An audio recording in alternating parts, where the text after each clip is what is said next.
A paz do Senhor, meus irmãos. Vai desligar o ar, mas eu vou passar prova aqui sozinho, né? Amém.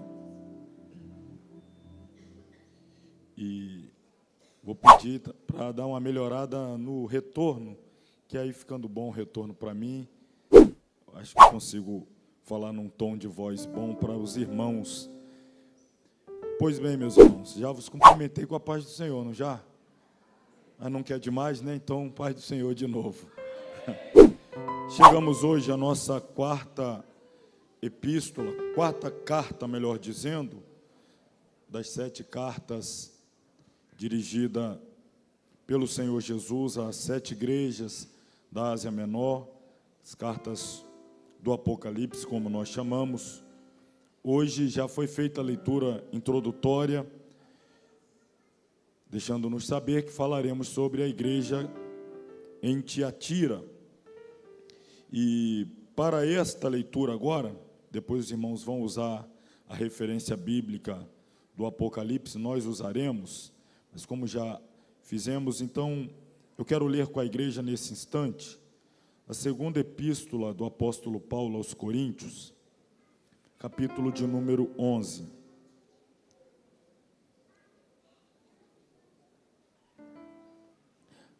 Esta carta dirigida à igreja em Tiatira, ela nos ensina muito por intermédio dos contrastes, as comparações. E me ocorreu aqui uma comparação muito pertinente para nós já introduzirmos o assunto, baseado então na referência que acabo de mencionar. Segunda epístola do apóstolo Paulo aos Coríntios, capítulo de número 11, do versículo 1 ao versículo de número 6. Está escrito assim: Tomara que me suportasseis um pouco na minha loucura, suportai-me, porém, ainda, porque estou zeloso de vós, com zelo de Deus, porque vos tenho preparado para vos apresentar como uma virgem pura a um marido, a saber, a Cristo. Mas temo que, assim como a serpente enganou Eva com a sua astúcia, assim também sejam de alguma sorte corrompidos os vossos sentidos e se apartem da simplicidade que há em Cristo. Porque se alguém vos pregar-vos outro Jesus, que nós não temos pregado, ou se recebeis outro Espírito, que não recebestes, ou outro Evangelho, que não abraçastes, com razão o sofrereis, porque penso que em nada fui inferior aos mais excelentes apóstolos, e se sou rude na palavra, não sou contudo na ciência, ou seja, no conhecimento, mas já em tudo nos temos feito conhecer totalmente entre vós. Amém. Por que eu elegi esse texto agora, de última hora, para fazer esse contraste com a carta que passaremos a estudar, a carta dirigida à igreja em Tiatira. E como eu já disse, nós temos uma boa peculiaridade nesta carta, que é o ensinamento por meio do contraste, por meio de comparações. Nós faremos algumas comparações, e já é pertinente fazer esta primeira comparação.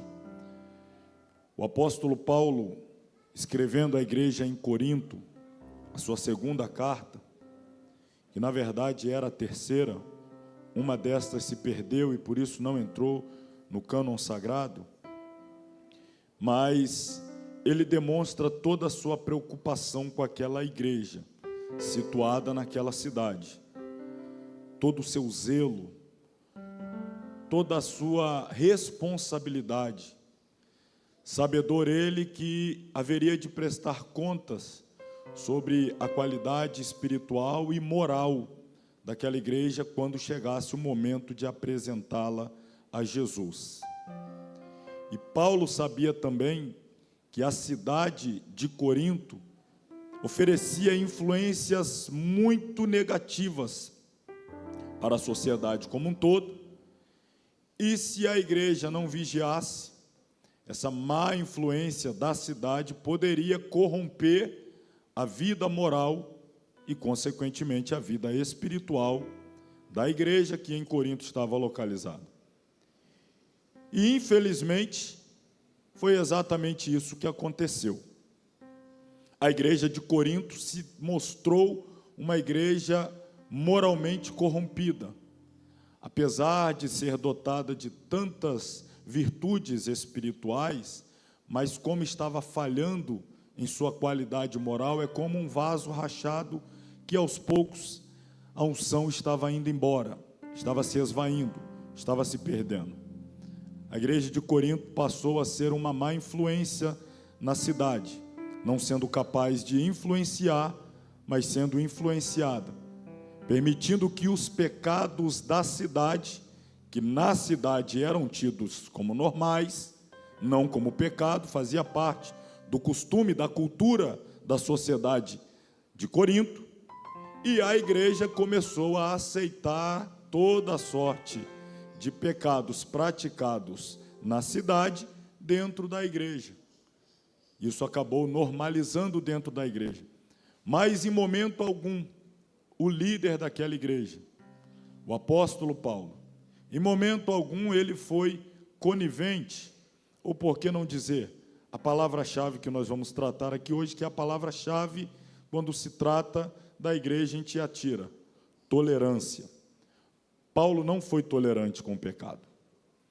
Paulo não tolerou, não admitiu, não foi permissivo com o pecado dentro da igreja.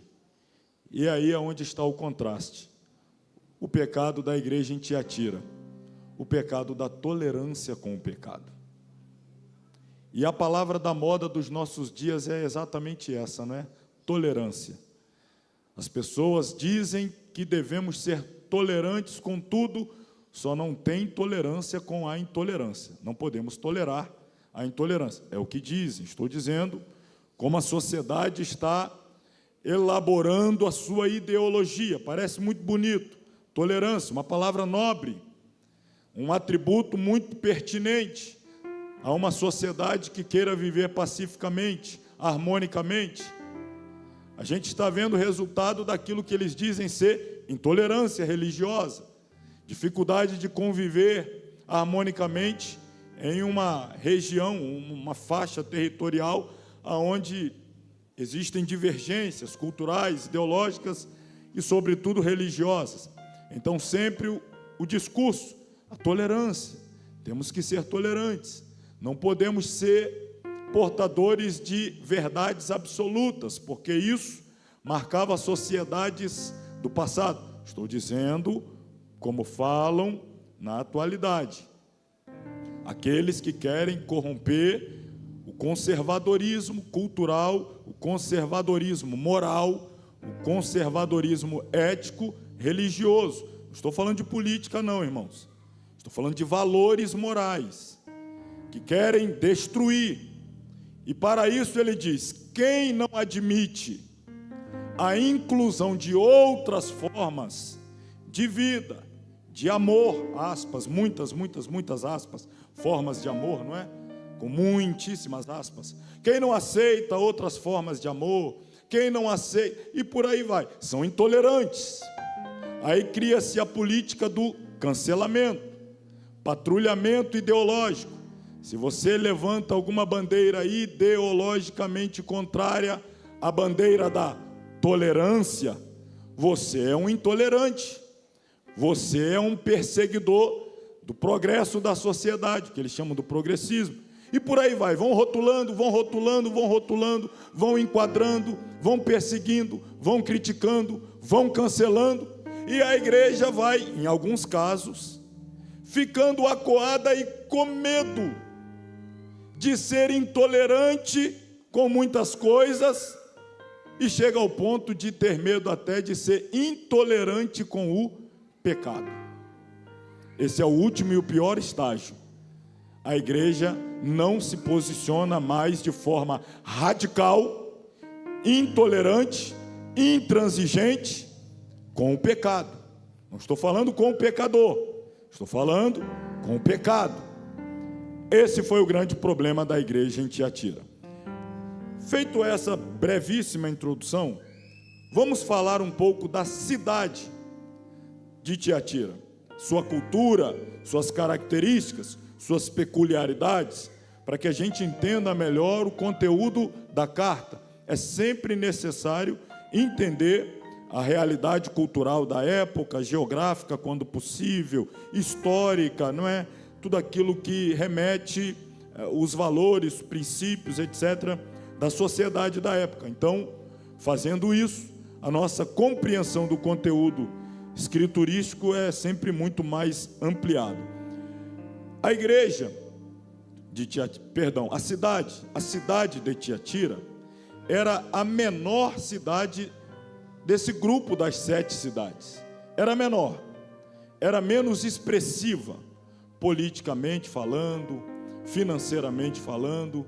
Era uma cidade, vamos dizer assim, mais irrelevante do grupo das 7 cidades que estão aqui, que constam na Ásia Menor, cujas cartas foram dirigidas a elas.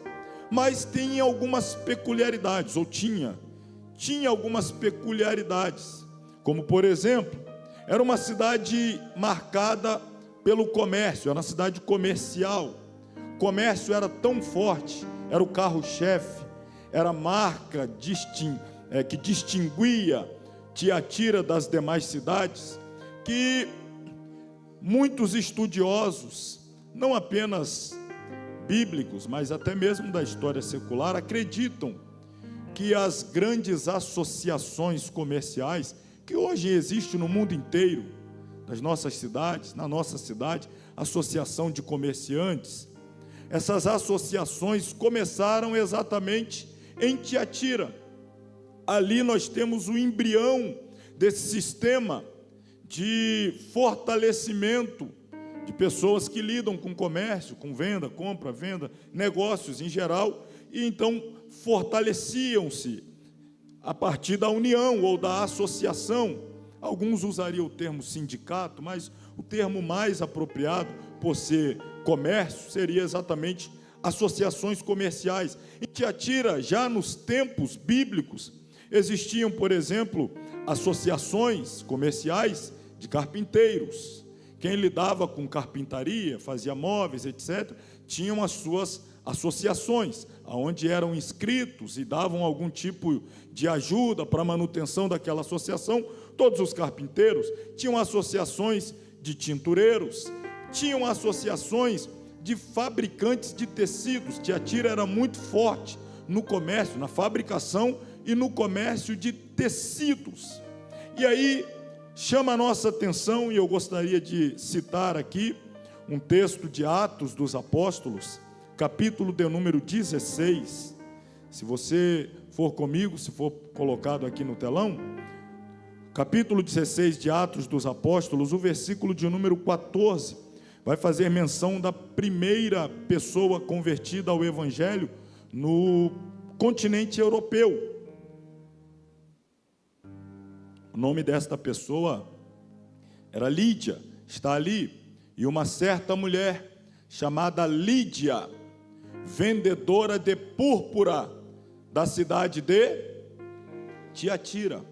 Ela trabalhava com comércio, ela vendia púrpura, ela era originária da cidade de Tiatira. E o texto segue dizendo que ela servia a Deus.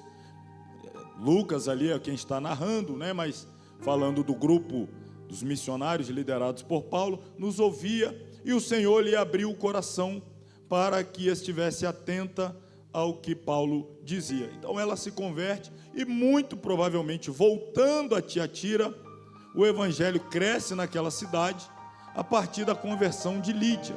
O trabalho começa em sua casa, avança, floresce. Mas aqui nós temos a primeira menção da cidade de Tiatira, e observe bem, está vinculada a um comércio, no caso aqui de púrpura, tecido. E o que é interessante notarmos é que a vida da sociedade então estava diretamente ligada aos comércios. A cidade vivia do comércio. Então, para que houvesse uma inserção social e, consequentemente, uma inserção na vida econômica, as pessoas tinham que estar ligadas a alguma associação. Até aí, nenhum de nós vemos nenhum problema.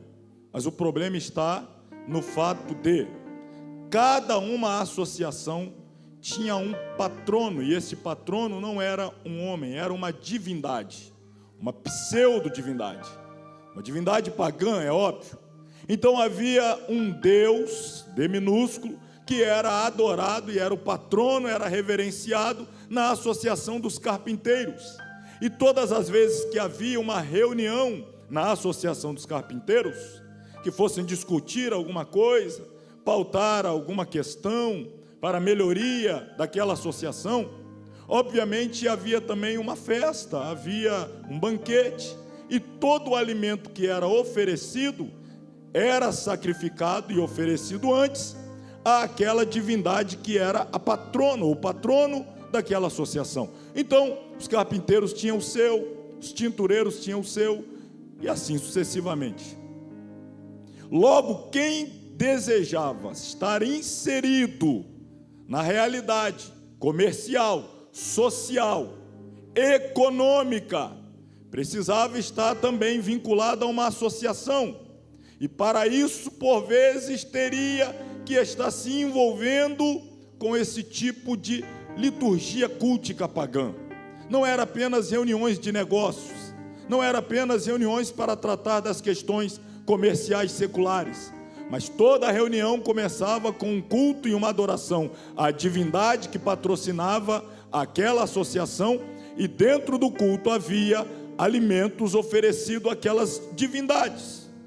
Logo, se alguém entregava a sua vida a Jesus e se desvinculava dessas associações, ele também automaticamente tinha a sua vida social, a sua vida econômica prejudicada.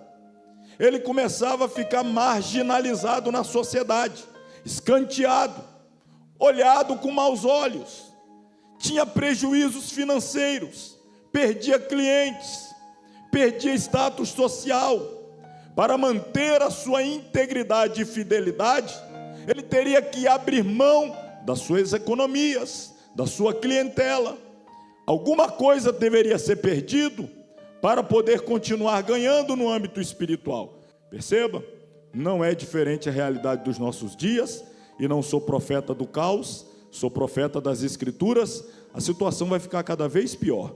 Aqueles que desejarem manter-se fiel a Cristo serão cada vez mais escanteados, enquadrados como retrógrados, atrasados, terão prejuízos, perderão clientes, perderão seguidores em redes sociais, serão alvo de críticas, serão taxados dos nomes mais ridículos que se possa imaginar, serão enquadrados, cancelados e por aí vai, simplesmente por manter-se fiel às Escrituras, aos princípios e valores que são exarados na palavra de Deus.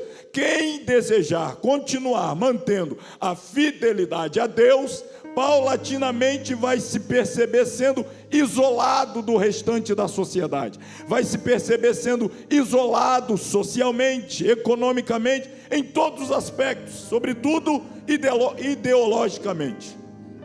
Seremos um povo estranho, e é assim mesmo que tem que ser. A nossa mentalidade não é daqui, os nossos pensamentos não vêm daqui, a nossa cultura não é daqui.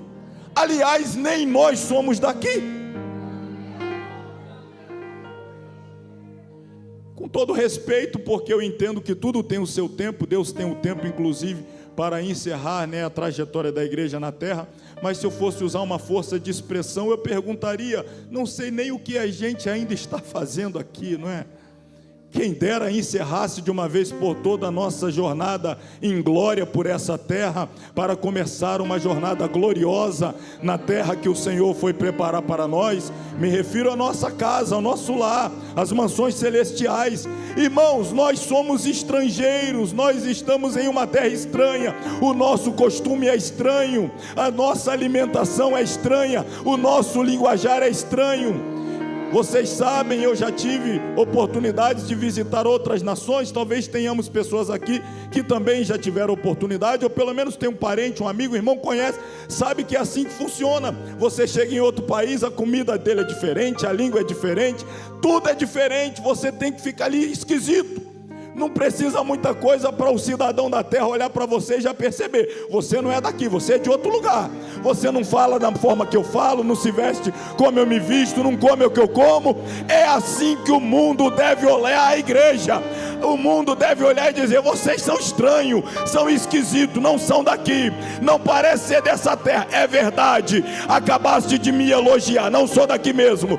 Estou aqui porque recebi ordem de estar, mas estou aguardando a ordem superior de partir. Quando a trombeta tocar, para o céu eu irei, porque lá é o meu lugar. Louvado seja o nome do Senhor. Era esse o drama da igreja em Tiatira.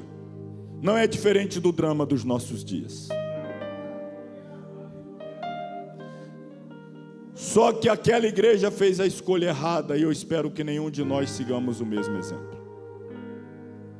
E fez a escolha errada porque absorveu influências erradas, aceitou influências erradas, aceitou orientação equivocada. Então perceba, olha o que diz a carta. O primeiro versículo, como de praxe, o Senhor Jesus se apresenta. Cada uma das cartas inicia com a apresentação do remetente. Nós sabemos, o remetente de todas é Jesus, mas ele tem uma apresentação especial e peculiar para cada igreja, porque tem tudo a ver com o que ele vai falar àquela igreja. E escrevendo a Tiatira, ele se apresenta assim: isto diz o Filho de Deus. Essa é a primeira expressão de apresentação de Jesus. Quem está falando é o Filho de Deus. E é tão interessante, é claro que quem está falando a Éfeso é o Filho de Deus. Quem está falando a Esmirna é o Filho de Deus. Quem está falando a Sardes é o Filho de Deus. Quem está falando a Pérgamo é o Filho. É claro que é o Filho de Deus, mas especificamente aqui, e se não estou enganado, esta é a única referência direta em todo o livro do Apocalipse que Jesus faz de si mesmo como Filho de Deus, pelo menos de forma assim tão explícita. Em outras ocasiões, lendo, nós encontraremos implicitamente ele fazendo uma alusão a si como Filho de Deus. Mas aqui é claro, ele está dizendo: quem diz é o Filho de Deus. E por quê? Exatamente ao escrever a Tiatira, ele faz esta apresentação. É muito constrangedor ter que chamar a atenção de uma igreja quando ela está andando fora dos padrões bíblicos. É sempre constrangedor a pessoa que é usada por Deus para confrontar, para exortar, para admoestar, porque as pessoas têm dificuldade em separar a mensagem do mensageiro. É mais ou menos assim, né? A pessoa chega na sua casa lá e leva lá entrega para você uma multa lá de alguma coisa, uma multa de trânsito. Aí você ficou insatisfeito com a multa e vai e apedreja o entregador da multa lá para ver se resolve a multa. Não resolve. Você bater no mensageiro, não muda nada a mensagem. Às vezes a pessoa a pessoa te liga lá, coitadinha, recebe um salário mínimo, trabalha ali, aí ela te liga para falar de uma cobrança, você xinga ela. Não xinga não, né? Deixa eu refazer aqui, né? Eu espero que ninguém xingue não, mas fica lá um pouco nervoso com ela e tal, distrata a pessoa. Não vai mudar a situação, coitada, ela é uma mensageira. Mas infelizmente as pessoas confundem a mensagem com o mensageiro. João poderia ficar numa situação extremamente delicada.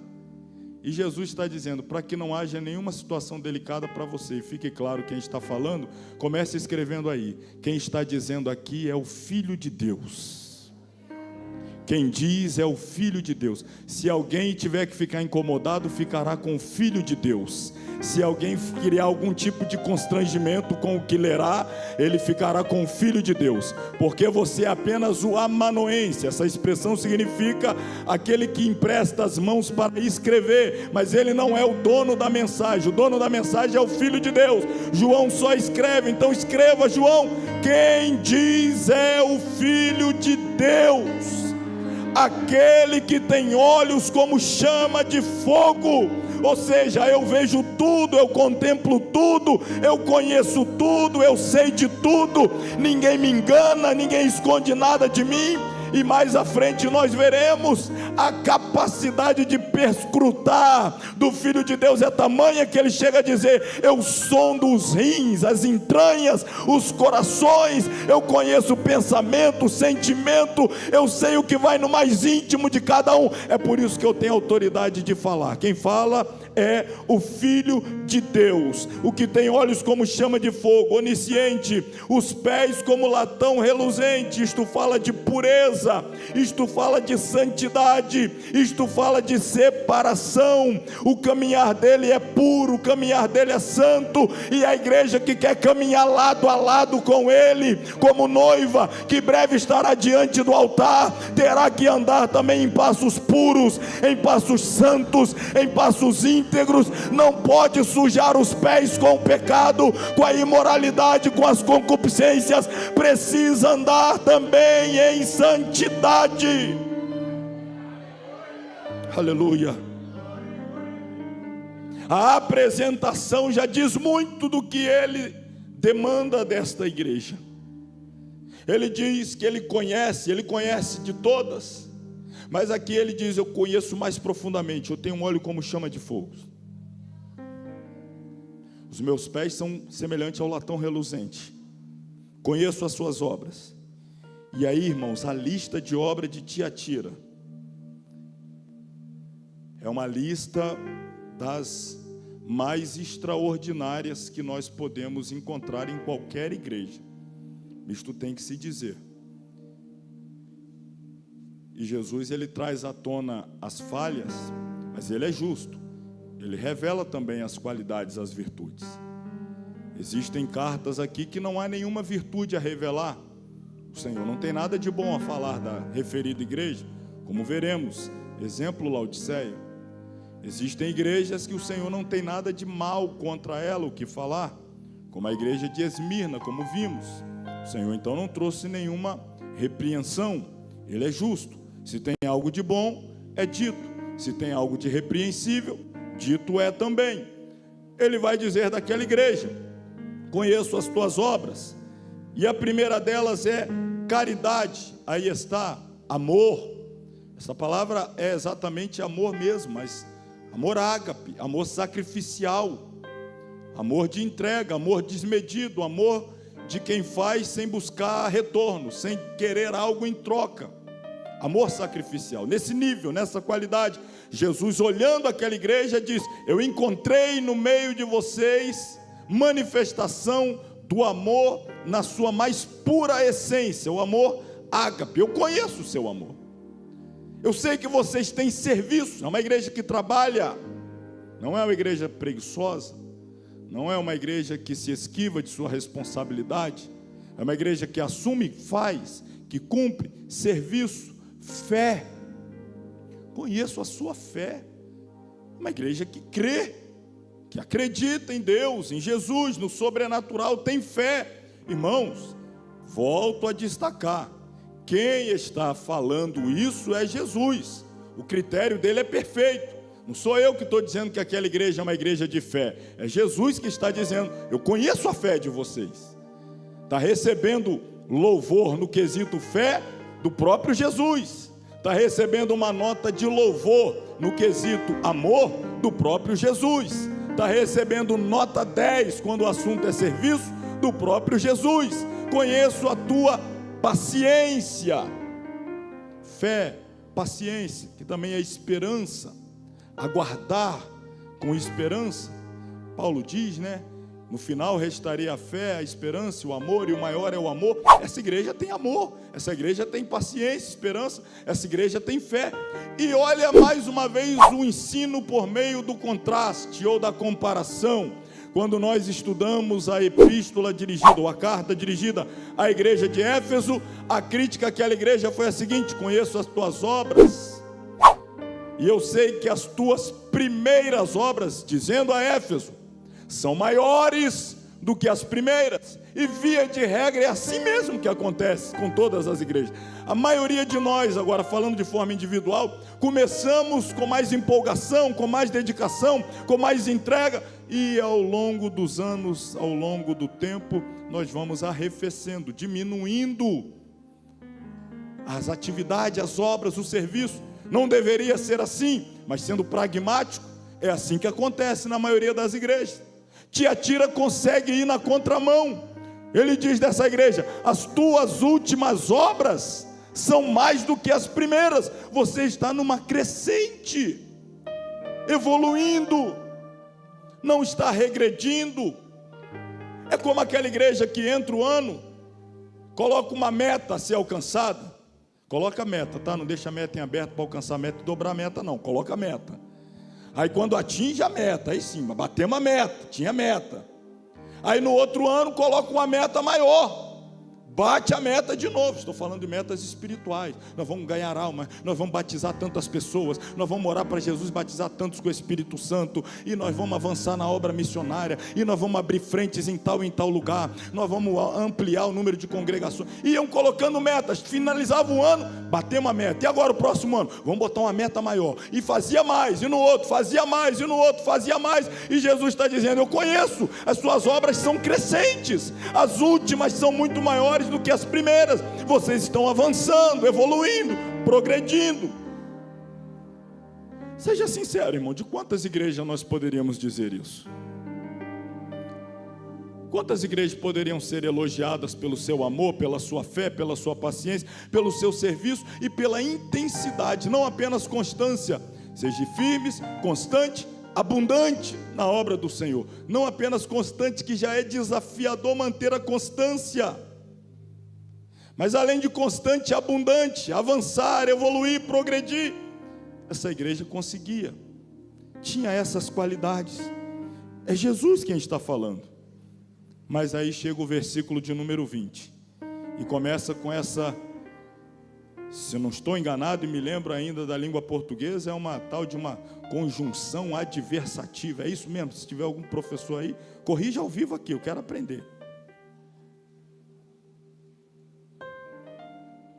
Significa que a coisa a partir de agora vai mudar. Mas quando entra o tal do mais, né? A pessoa começa: rapaz, fulano é uma benção, é gente boa, é isso, é aquilo, é aquilo, é aquilo. Mas, prepara, quando vem o mais, né? Mas é mais ou menos igual o relato lá do Naamã. Naamã, um grande homem diante do seu Senhor, general honrado, vitorioso em todas as batalhas, todo mundo está tremendo. Mas o quê? Mas é leproso.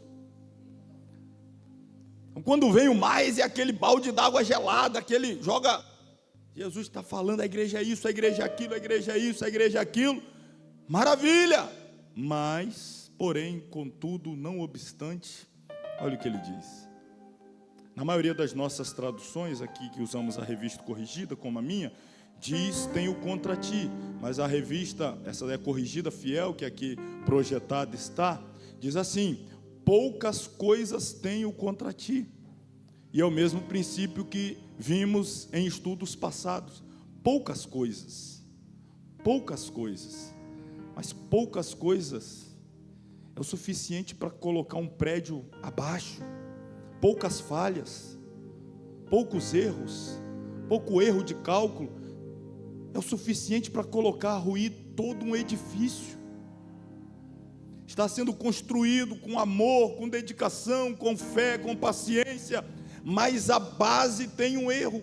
Poucas coisas. Que poucas coisas são essas? Aí lá vem: poucas coisas tenho contra ti, que deixas Jezabel, A nossa tradução diria: toleras. Toleras. Você é uma igreja que tem muito amor. Você é uma igreja, falando a Tiatira, tem muito trabalho, muito serviço, muita fé, muita paciência. Mas sabe o que Jesus está dizendo? Só que eu não posso tolerar a sua tolerância. Não significa que porque você tem muito serviço, eu vou fazer vista grossa para essa sua falha. Não significa que porque você tem amor, eu vou fazer vista grossa para essa sua falha. Não significa porque você tem muita fé, eu vou fazer vista grossa para esse trabalho, para essa sua falha. Não significa porque você é um ativista e cada vez faz mais, eu vou fazer vista grossa para essa falha. Às vezes nós acreditamos que o que fazemos é capaz de fazer com que o Senhor tape os olhos para algumas falhas, que Ele não vai tocar nessas falhas, que Ele não vai confrontar essas falhas, que Ele não vai apontar e criticar essas falhas. A gente diz assim: não, mas Ele sabe que eu trabalho, Ele sabe que eu me esforço, Ele sabe que eu amo, Ele sabe que eu tenho fé, mas não é porque eu faço tanta coisa para Ele, que Ele não vai apontar as minhas falhas. Uma coisa não tem nada a ver com a outra, absolutamente nada a ver com a outra. Continue fazendo o que faz de bom, de certo, de correto. Mas se tem coisa a melhorar, o Senhor Jesus vai tocar nessa área nas nossas vidas. Porque o projeto é nos tornar perfeitos, à estatura dele. Nós precisamos evoluir, precisamos crescer, avançar, até chegar à estatura de varão perfeito. É esse o caminho: imitar a Cristo em tudo, buscar a semelhança de Cristo em tudo. E aí Jesus está falando: vocês estão tolerando aquilo que eu não tolero, vocês estão permitindo o que eu não permito, estão deixando passar aquilo que eu jamais deixaria passar.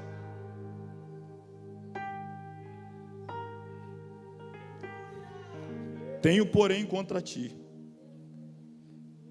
Toleras. O que ele tolera? Tolera que aquela igreja tolera. E, irmãos, mais uma vez, eu retrocedo à nosso primeiro estudo lá em Éfeso, quando começamos. Nós temos que entender cada igreja dentro do seu escopo histórico, claro. As igrejas representavam épocas, mas nós temos que interpretá-las também à luz da pessoalidade, da individualidade. Eu disse lá e repito: em uma coletividade, uma igreja, agora me refiro a uma denominação, uma instituição, uma igreja como esta aqui, nós temos crentes aqui em Éfeso, temos crentes em Esmirna, crentes em Sardes, Pérgamo, Tiatira, Filadélfia, Laodiceia.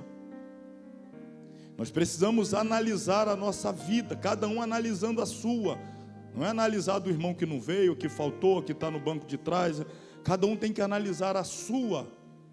Será que eu tenho cometido as falhas de Tiatira? Será que eu tenho tido os acertos? É esse tipo de análise que nós temos que fazer. Muito pessoal, muito individual. Então o que Jesus está dizendo? Ele tem contra aquela determinada igreja o fato dela ser tolerante, permitir que Jezabel, olha o que diz o texto: mulher que se diz profetiza. Se diz, ela não é, ela se diz. Nem todo mundo que diz ser é o que diz ser. Então nós temos que ter sensibilidade e discernimento espiritual. Nós não podemos acreditar em tudo o que diz. Aquela mulher dizia que era uma profetisa.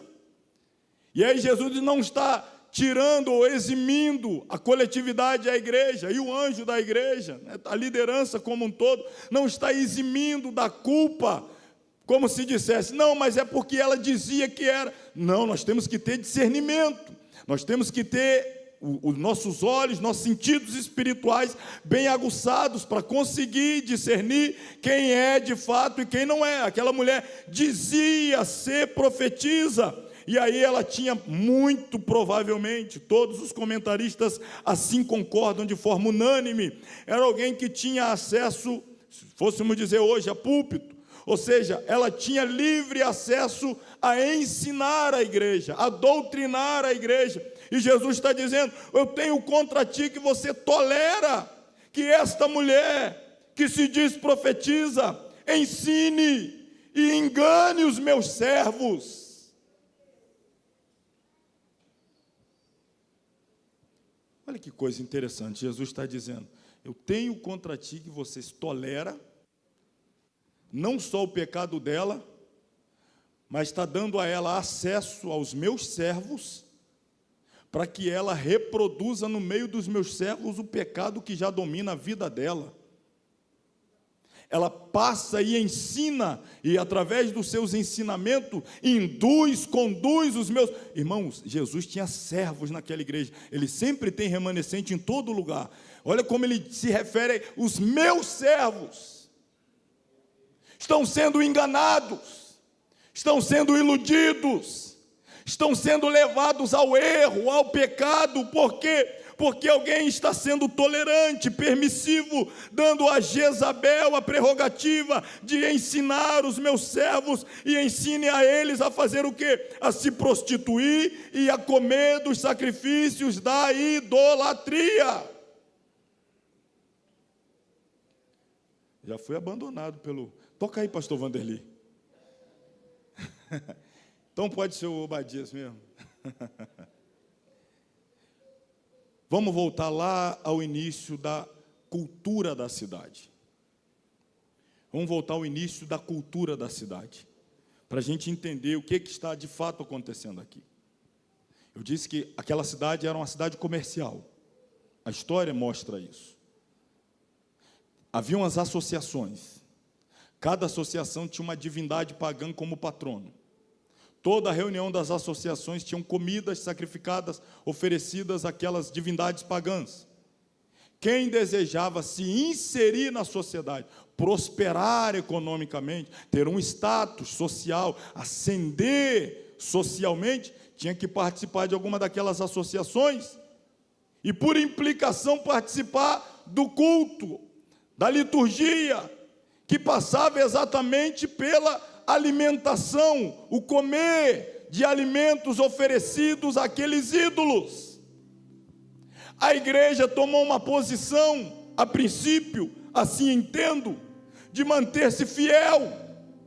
Só que a fidelidade da igreja gerou a perseguição, a exclusão, a cultura do cancelamento, aquilo que nós estamos vendo hoje. Vai escanteando, vai perseguindo, vai taxando de retrógrado, vai titulando de palavras assim, pejorativas, e por aí vai, tentando atingir a moral, tentando atingir a autoestima, fazendo as pessoas se sentirem mal, né? Dando elas títulos dos mais horrendos. Você é uma intolerante, você é uma pregadora do ódio, né? Essas coisas aí. Não, tem que ter mais amor, não pode ter tanto ódio assim, quando a gente deve ter o extremo ódio, irmãos, ao pecado. Como não odiar o pecado que matou o meu e o seu Salvador? Como não odiar o pecado que pendurou o nosso amado Salvador na cruz?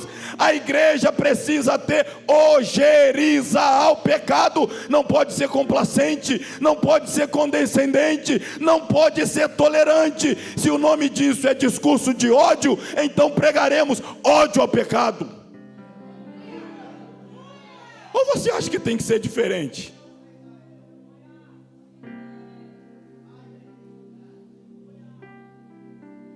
As pessoas vão reverter, fazer uma leitura equivocada, vai dizer que o ódio ao pecado é o ódio ao pecador, e aí vai gerar uma cultura de perseguição. Então, quem quer distorcer, distorce mesmo, irmão. Quem quer distorcer, distorce. Eu falar, não falar, quem quer distorcer, distorce. Mas o que Jesus disse a João João, para que não cause a ti qualquer tipo de constrangimento, deixe claro que quem diz isso não é você. Isto diz o Filho de Deus. Isto diz o Filho de Deus. A igreja, entendo, estava indo num caminho bom. Tomou a decisão correta, purificando-se, tendo prejuízos em todas as áreas por conta disso. Mas aí alguém resolveu pregar uma teologia mirabolante, extraordinária, inédita, nunca antes ouvida na história da humanidade. Que teologia é essa? O nome da teologia é a teologia do... isso aí não tem nada a ver.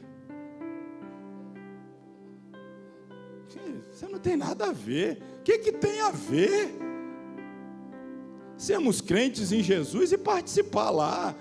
Jesus entende, Ele sabe que lá é minha vida secular, é minha vida profissional. Uma coisa é uma coisa, outra coisa é outra coisa. Da porta da igreja para dentro, Ele sabe. Aqui eu sou todo dele, mas a minha vida lá fora eu tenho que pagar contas. Eu preciso me sustentar. Então o que eu faço lá fora não é da conta de Jesus. O que é da conta dele é o que eu faço aqui dentro. Esse tipo de pregação, irmão, que existe, e o YouTube está entupido, que tentam desassociar a sua vida espiritual do restante da sua vida. Você não tem duas vidas, você só tem uma, e toda ela tem que ser entregue a Jesus. Você não tem que ser uma coisa aqui e outra coisa lá. Você não tem que vestir uma capa para se apresentar a Ele aqui dentro e depois jogar essa capa na lata do lixo para apresentar outra pessoa lá do lado de fora. Você tem que ser luz aqui, luz lá. Você tem que ser sal aqui, sal lá. Você é salvo aqui, salvo lá.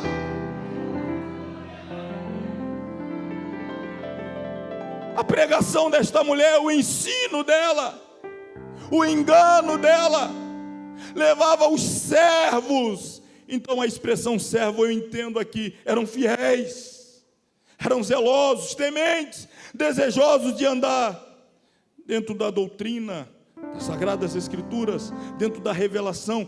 O coração servir apenas a Deus, ser totalmente dele, apenas dele. Não dividir o coração com ídolos, não dividir o coração com o que quer que seja. Mas esta mulher ensinava: não tem nada a ver, não há problema algum. Pode-se ter um tipo de atitude aqui dentro e um outro tipo de relacionamento do lado de fora. E ela começou a ensinar a eles a se prostituírem. Essa prostituição é espiritual. Se deitava, ou seja, se relacionava, deixa eu melhorar a expressão, com Deus e com os ídolos. Isso é o adultério, a prostituição. Quer servir a dois senhores, quer estar com relacionamento com dois senhores, é a prostituição. E como isso se caracterizava na prática? Através do participar da mesa, comer dos sacrifícios, da idolatria. A benignidade do nosso Senhor, mais uma vez, é revelada no versículo que se segue. Ele não pune de imediato, o juízo não desce de forma automática, mas ele diz: eu dei tempo para que se arrependesse da sua prostituição. Mas o que aconteceu? Não. Aí a gente sempre fala: nossa, da hora para outra, do dia para a noite.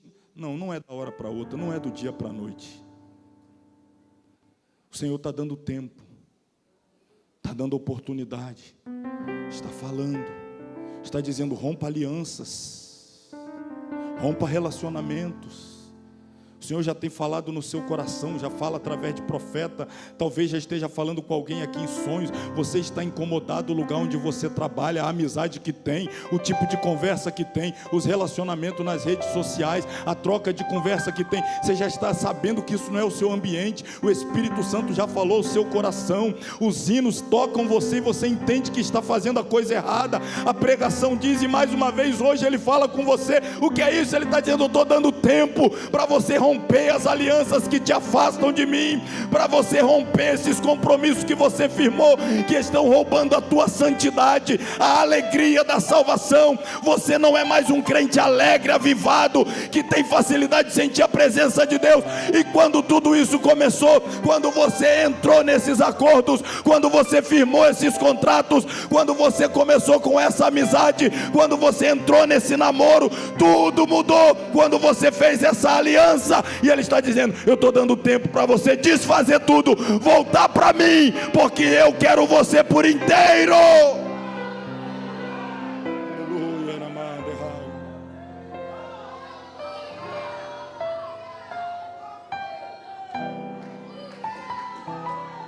Ele está nos dando tempo, irmãos, para revermos conceitos e valores e nos alinhar ao dele, os conceitos dele, os valores dele, termos a mentalidade dele, a mente de Cristo.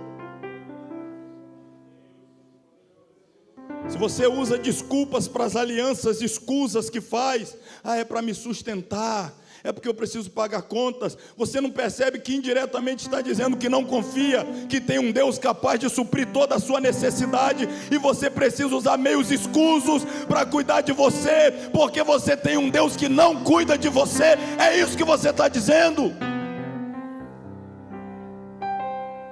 Eu preciso dar jeitinho para resolver a minha situação, porque eu tenho um Deus lá no céu alheio que não se importa e não cuida de mim. É esse tipo de mensagem ofensiva que você manda para o céu toda vez que faz alianças que desagradam a santidade do Senhor. Não é uma igreja dividida que Ele virá buscar, não é uma igreja corrompida que Ele virá buscar, não é uma igreja prostituída que Ele virá buscar, não é uma igreja vendida que Ele virá buscar, mas como Paulo disse, eu vou apresentar uma igreja santa, eu vou apresentar naquele dia uma igreja pura, eu vou apresentar uma igreja imaculada, porque é isso que Ele merece.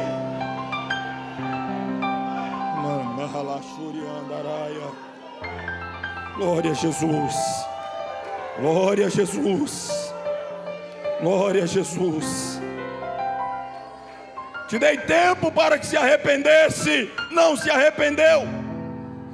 Eis que eu, é Jesus que está falando, Filho de Deus, eu a porei numa cama.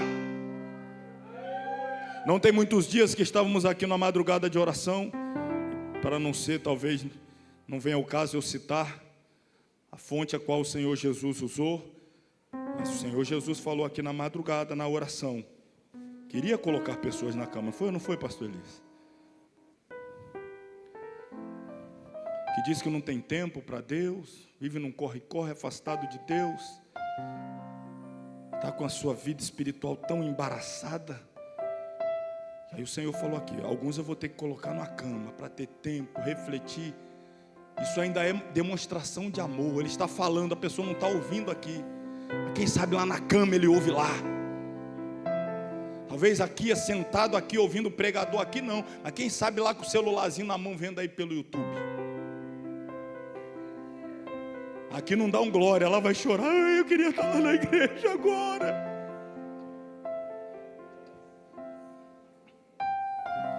Mas isso não é juízo não, isso é amor, irmão, está querendo falar, a pessoa não ouve, ele fala, a pessoa não ouve, ele fala, a pessoa não ouve, tem muito barulho, muito som, aí ele vai levar para um lugar que tem a placa lá, ó, silêncio, aqui ninguém fala, aí fica lá, silêncio.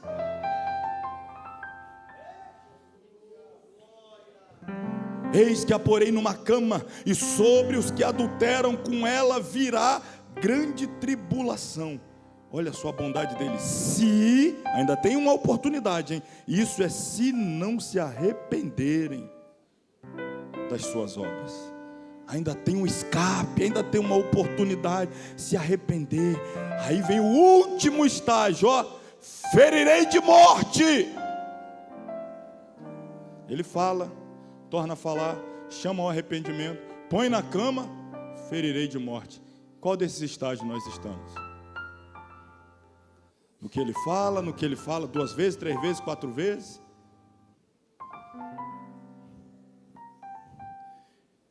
Ferirei de morte seus filhos. E por que o Senhor vai fazer isso? Olha o amor dele, irmãos, por todas as demais igrejas, para que todas as igrejas, elas saberão que eu sou aquele que sonda as mentes e os corações, e darei a cada um de vós segundo as vossas obras. Se começar a ser tolerado o pecado e nada acontecer, aí o outro começa a praticar também, nada acontece. Aí o outro começa a praticar também, nada acontece. Aí o outro começa a praticar também, nada acontece. Aí quando vem o juízo sobre um, aí todo mundo, opa, rapaz, dá um passinho para trás, né? Aí às vezes o juízo vem sobre um é para salvar 3, o juízo vem sobre um é para salvar 10. Porque se o juízo não vir, aquele pecado vai se multiplicando. O outro faz, o outro faz, o outro faz, o outro faz, o outro faz. Aí depois ele vem e pune. Aí todo mundo começa a dar o passinho atrás, fica mais vigilante, pede perdão.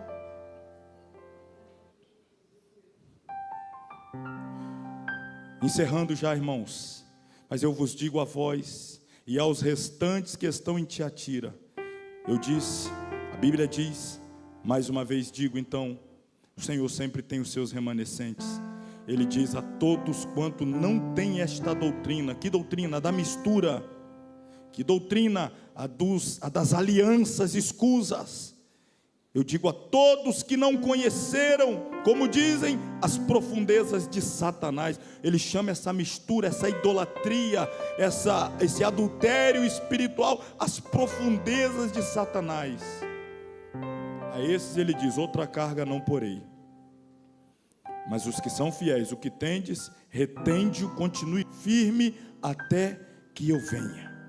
Ao que vencer e guardar até o fim as minhas obras, eu lhe darei o quê? Porque exatamente a fidelidade, como eu disse, vai excluindo, vai escanteando. A pessoa vai sendo um marginalizado, fica à margem da sociedade, sem nenhuma influência, sem voz. Mas o Senhor Jesus, se você ficar lá, infidelidade, quando eu vier, a coisa vai virar. Eu vou governar e vocês vão governar comigo e eu darei poder sobre as nações.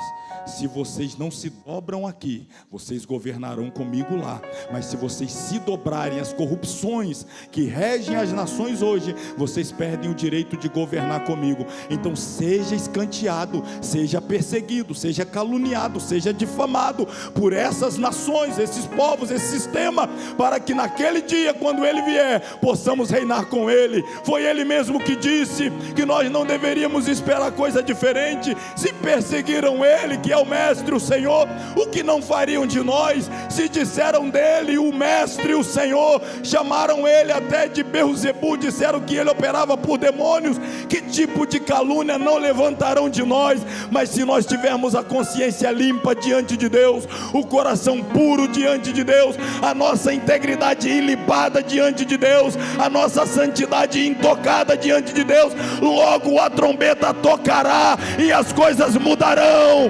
As coisas mudarão. 7 anos de tribulação sobre a terra e depois ele volta com a igreja para reinar. Nós reinaremos com ele. Agora não é hora de reinar mesmo não, agora é o governo dos homens. Depois que a igreja partiu, o governo do anticristo. Mas vai chegar a hora do governo de Cristo, e os fiéis com ele reinarão. E como é que ele reinará? Não tem tolerância com o pecado não, olha aí, ó, vara de ferro. Irmão, não tem esse discurso, amor, Jesus não tem amor, não tem amor, o que foi aquilo que ele fez na cruz?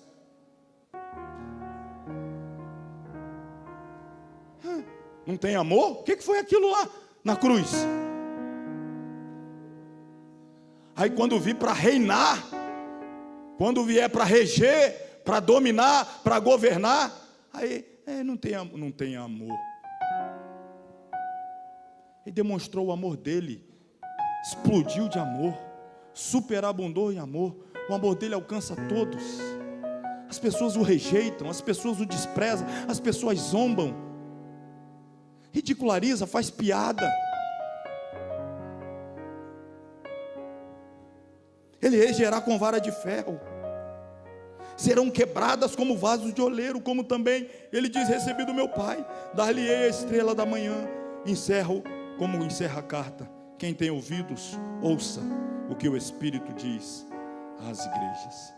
O Espírito está falando conosco, não apenas às segundas nos estudos, tem falado em todo culto, em toda reunião. O Espírito tem falado conosco, tem falado através dos noticiários. As pessoas têm me pedido para comentar, mas eu não acho que é a hora. É muito difícil avaliar os fatos quando os fatos estão se desenrolando. As pessoas erram muito quando tentam fazer isso, mas uma coisa é fato: um grande sinal está se evidenciando diante dos nossos olhos. Temos que estar preparados. A trombeta vai tocar, nós já cremos nisso, independente das notícias de Israel. Mais alarmados deveremos ficar quando notícias de lá vêm. Nós deveremos estar alertas, preparados. O Senhor está falando através, irmão, da palavra, através do Espírito, através dos profetas e através de canais de televisão. Ele está falando. Quem tem ouvidos, pelo amor de Deus, ouça o que Ele está falando com a igreja. O que é que Ele está falando? Ele está falando: prepara-te, igreja, eu estou voltando para buscar o povo santo. Prepara-te, igreja, o arrebatamento se aproxima. O que Ele está falando é: prepara-te, corta as alianças, sai da mistura, santifica-te, eu voltarei para levar o meu povo. Nos coloquemos sobre os pés em nome de Jesus.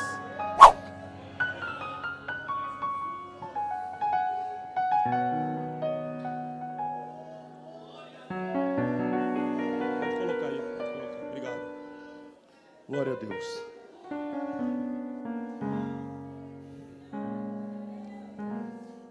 Uma mensagem, um ensinamento com tantos detalhes. Algum dele pode ter falado com você em alguma área, em algum momento. Você foi despertado pelo Espírito, acordou e entendeu uma necessidade de tomar uma nova postura, uma nova atitude, uma nova decisão diante do Senhor. Toda palavra, toda pregação, todo ensinamento, ao final ele deve responder a seguinte pergunta: e o que eu faço com isso que eu ouvi? Qual a atitude que eu devo tomar? Qual a postura? Qual o novo posicionamento? Nós devemos responder a palavra de Deus que vem em nossa direção. Então, se em algum momento a palavra de Deus falou com você e você sente a necessidade, se você sente a necessidade, se não sentir necessidade, não precisa fazer nenhum tipo de movimentação.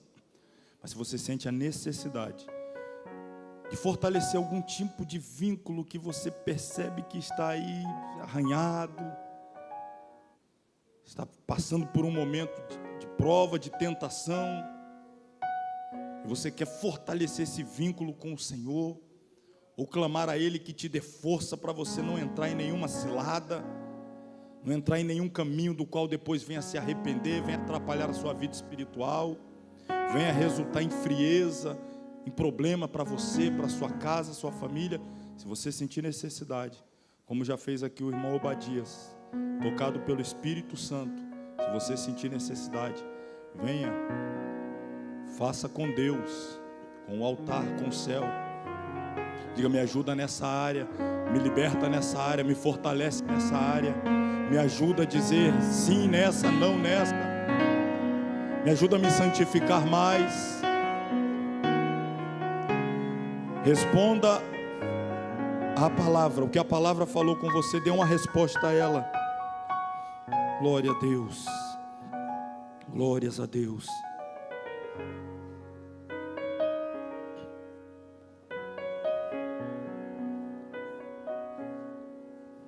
Glórias a Deus, glórias a Deus. Soberano, eterno Salvador, oh amado das nossas almas, nós temos buscado ser uma igreja tão pura quanto o Senhor merece que sejamos. Nós temos querido, desejado e nos esforçado para ser uma igreja tão santa quanto o Senhor merece que sejamos. Mas confessamos que por vezes não conseguimos, ó Deus. Falhamos em algumas áreas. Fazemos alianças das quais não nos orgulhamos, nos arrependemos. Tomamos atitudes das quais precisamos desfazê-las. Mas é complicado demais para nós. Pedimos a Tua ajuda, a Tua iluminação, a Tua direção. Ó Deus, algumas situações que entramos com as nossas próprias pernas, mas não estamos conseguindo sair. Clamamos a Tua misericórdia. Entra, intervém, nos resgata, nos tira, nos arranca. Queremos ser a igreja santa que o Senhor merece. Queremos ser a igreja pura e imaculada que o Senhor merece. Queremos progredir numa vida de comunhão, de relacionamento, de santidade, pureza e integridade. Mas temos vacilado e permitido que raposinhas adentrem e roube nosso tempo, roube a nossa atenção, roube as nossas prioridades. E quando menos percebemos, não estamos entregando o melhor de nós a Ti, o melhor de nossa vida, o melhor do nosso coração, o melhor da nossa adoração. E nessa noite, mais uma vez, diante do Teu altar, pedimos: socorre-nos, Senhor, socorre-nos, Senhor, socorre-nos, Senhor. Estenda as Tuas mãos poderosas, ajuda-nos, levanta-nos, sustenta-nos, caminha conosco lado a lado. Queremos ser a noiva que o Senhor tem orgulho de andar ladeado a Ti. Queremos, ó Deus, estar preparados, sim, buscamos isso a cada dia. Apesar da fraqueza, buscamos estar prontos e atentos a ouvir o soar da trombeta. Ajuda-nos, Senhor, estende as Tuas poderosas mãos sobre a vida de cada um dos Teus servos. Que não sejamos uma igreja tolerante com o pecado, complacente, condescendente. Que sejamos uma igreja determinada em ser fiel. Que sejamos uma igreja decidida em Te honrar. Que tenhamos a força para enfrentar as retaliações. Que tenhamos a serenidade e a firmeza para suportar os contra-ataques do inferno, sem vacilar, Te honrando, assim como o Senhor foi até o fim na cruz por amor de nós. Que possamos ir até o fim por amor a Ti. É a nossa oração, a nossa súplica que nós fazemos a Ti, ó Deus, em o nome de Jesus. Amém. Aleluia. Deus abençoe a todos, irmãos. Querendo e permitindo o Senhor, na próxima segunda-feira falaremos da igreja de Sardes, se assim o Senhor permitir que cheguemos até lá. Que o Senhor nos abençoe. Volta a palavra ao nosso pastor.